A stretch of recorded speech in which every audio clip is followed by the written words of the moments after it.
April May മാസങ്ങളിലെ ration ഒന്നിച്ച് വിതരണം ചെയ്യാൻ പൊതുവിതരണ വകുപ്പിന്റെ നിർദ്ദേശം. റേഷൻ വിതരണം തിങ്കളാഴ്ച മുതൽ ആരംഭിക്കും.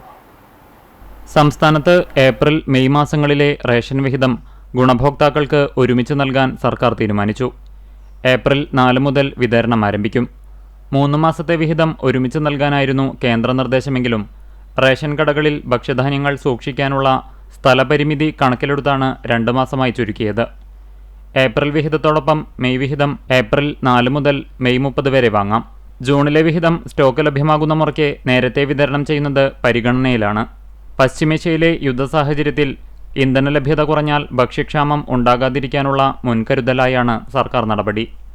മഞ്ഞക്കാടിന് ഏപ്രിൽ മെയ് മാസങ്ങളിലെ മുൻകൂർ വിഹിതവും ചേർത്ത് ആകെ 60 കിലോ അരിയും 4 കിലോ ഗോതമ്പും സൗജന്യമായും 6 പാക്കറ്റ് ആട്ട 7 രൂപ നിരക്കിലും ലഭിക്കും.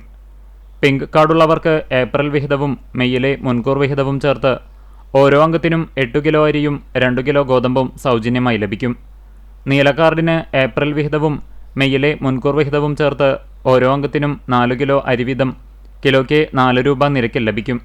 കൂടാതെ ഏപ്രിൽ മെയ് മാസങ്ങളിലെ അധിക വിഹിതമായി 5 കിലോ അരി കിലോയ്ക്ക് 10.90 രൂപ നിരക്കിൽ ലഭിക്കും. വെള്ളക്കാർഡിന് ഏപ്രിൽ വിഹിതവും മെയ്യിലെ മുൻകൂർ വിഹിതവും ചേർത്ത് ആകെ 10 കിലോ അരി കിലോയ്ക്ക് 10.90 രൂപ നിരക്കിൽ ലഭിക്കും.